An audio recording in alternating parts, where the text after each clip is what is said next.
നമസ്കാരം. പേര് വിഷ്ണു എന്നാണ്. മെക്സിക്കൻ ഭാരത റിലീസ്, അതിൻ്റെ എക്സൈറ്റ്മെൻറ്റ്, പിന്നെ ടി വി ഇൻ്റർവ്യൂസ്, ഇതൊക്കെ നമുക്ക് ആദ്യമായിട്ടാണ്. അപ്പോൾ ഈ മലയാള സിനിമയിൽ അഭിനയങ്ങളൊക്കെ തുടങ്ങി വരുന്നുള്ളൂ.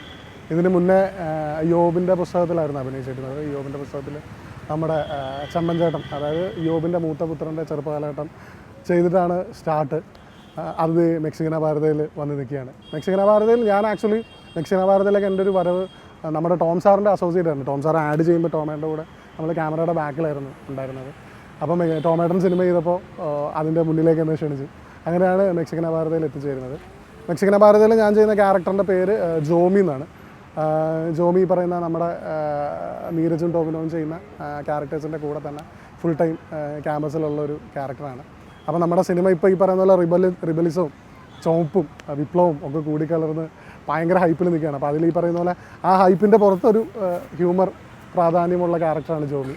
അപ്പോൾ ജോമിയുടെ സൗഹൃദങ്ങളും ജോമിയുടെ കൂട്ടായ്മയും ജോമിയുടെ മണ്ടത്തരവും ജോമിയുടെ ഈ വലിയ ശരീരത്തിലുള്ള ചെറിയ പ്രണയങ്ങളും ഒക്കെ മെക്സിക്കൻ ഭാരതയിൽ വാർത്തയായി മാറുന്നുണ്ട്, വിശേഷങ്ങളായി മാറുന്നുണ്ട്.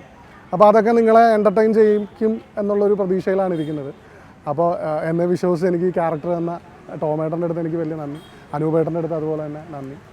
അപ്പോൾ ഇതൊരു വലിയൊരു കൂട്ടായ്മയുടെ ഒരു ഒത്തൊരുമയുടെ ഒരു പരിണിത ഫലമാണ് മെക്സിക്കൻ ഭാരത. അപ്പം ഇതിൻ്റെ അകത്ത് രാഷ്ട്രീയത്തിനേക്കാളും ഉപരി ഈ പറയുന്ന പോലെ രാഷ്ട്രീയത്തെക്കാളും മേളിൽ സൗഹൃദങ്ങളെപ്പറ്റി ചർച്ച ചെയ്യുന്ന സിനിമയാണ് എന്ന് പറയുന്നത് വളരെ ശരിയാണ്.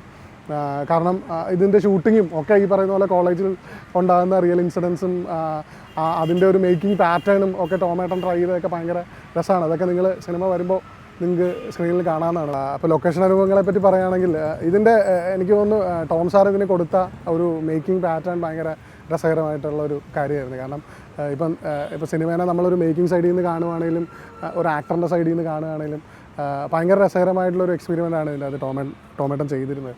കാരണം നമുക്ക് എനിക്ക് തോന്നുന്നു സാധാരണ സിനിമയുടെ ഒരു കൺവെൻഷണൽ രീതിയിൽ നിന്നൊക്കെ മാറി, ഇതിനു മുമ്പ് ആരും ചെയ്തിട്ടില്ല എന്നൊന്നും ഞാൻ പറയുന്നില്ല, മാറിയിട്ടുള്ളൊരു കൺസെപ്റ്റാണ്. കാരണം നമ്മൾ ആക്ടേഴ്സിനെ പ്ലേസ് ചെയ്ത് അത് കഴിഞ്ഞിട്ടാണ് ലൈറ്റപ്പും ക്യാമറ പ്ലേസ്മെൻറ്റും ഒക്കെ നടക്കുന്നത്. അപ്പോൾ നമുക്ക് അത്രത്തോളം കംഫർട്ടബിളായിട്ട് നമുക്ക് ഡയലോഗ് അതിൻ്റെ നമ്മുടെ രീതിയിലേക്ക് മാറ്റാനുള്ള കംപ്ലീറ്റ് സ്വാതന്ത്ര്യം തന്നിട്ട് തന്നെയാണ് ടോമേട്ടൻ ഓരോ ക്യാരക്ടേഴ്സിനെയും മോൾഡ് ചെയ്തത്. അപ്പോൾ അതുകൊണ്ട് തന്നെ റിയാലിറ്റിയിലേക്ക് വളരെയധികം അടുത്ത് നിൽക്കുന്ന രീതിയിലാണ് എനിക്ക് തോന്നുന്നു ഇതിൻ്റെ അകത്ത് ഓരോ ക്യാരക്ടേഴ്സും സംസാരിക്കുന്നതും ബിഹേവ് ചെയ്യുന്നതും ഒക്കെ. അപ്പോൾ എനിക്ക് തോന്നുന്നു തിയേറ്ററിൽ ഇതിൻ്റെ അകത്തെ ക്യാരക്ടേഴ്സ് എല്ലാം വിജയകരമായി ആൾക്കാർക്ക് റിലേറ്റ് ചെയ്യാൻ പറ്റുന്നുണ്ടെങ്കിൽ അതിൻ്റെ എല്ലാവിധ ക്രെഡിറ്റ്സും ടോം സാറിന് തന്നെയാണ്.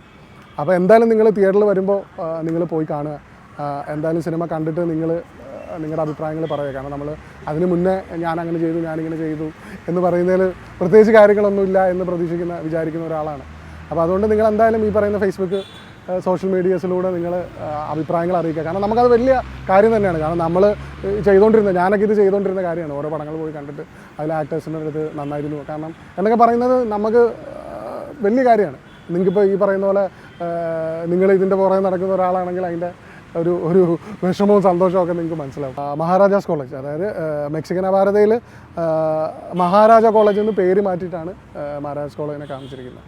അപ്പോൾ അതിലെ മഹാരാജാസ് കോളേജിലെ ക്യാമ്പസ് രാഷ്ട്രീയം, സൗഹൃദങ്ങളൊക്കെയാണ് ചർച്ച ചെയ്തിരിക്കുന്നത്. അപ്പോൾ എനിക്ക് തോന്നുന്നു ഈ ഒരു കോളേജ് സിനിമയിൽ ഭയങ്കര ഒരു ഇൻട്രഗ്രൽ പാർട്ടാണ്. കാരണം ഇവിടെ നിന്ന് നമ്മൾ സംസാരിക്കുമ്പോൾ നമ്മൾ ഓട്ടോമാറ്റിക്കലി നമ്മൾ ഈ ക്യാമ്പസിൽ പഠിച്ചിട്ടുള്ള ഒരാളല്ലെങ്കിലും എനിക്ക് തോന്നുന്നു കോളേജിലോ സ്കൂളിലോ പോയിട്ടുള്ള ഒരാൾക്കും ഇതിൻ്റെ ഒരു വൈബ് നമുക്ക് ഭയങ്കരമായിട്ട് ഫീൽ ചെയ്യും. അപ്പോൾ നമ്മൾ ഓട്ടോമാറ്റിക്കലി ഇതിലെ ഒരാളായി മാറുമെന്നുള്ളൊരു ഫീൽ തന്നെ എനിക്കുണ്ടായിട്ടുണ്ട്. എൻ്റെ അമ്മ ഇവിടെ മഹാരാഷ്ട്രയിലാണ് പഠിച്ചത്, ഇവിടുത്തെ അലുമിനാണ്.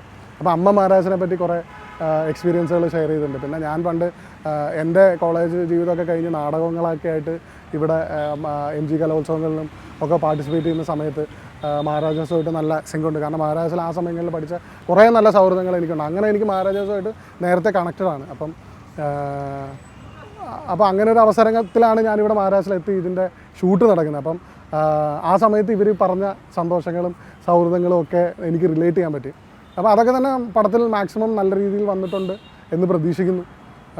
എന്തായാലും നിങ്ങൾക്കും അത് റിലേറ്റ് ചെയ്യാൻ പറ്റട്ടെ എന്ന് ആഗ്രഹിക്കുന്നു.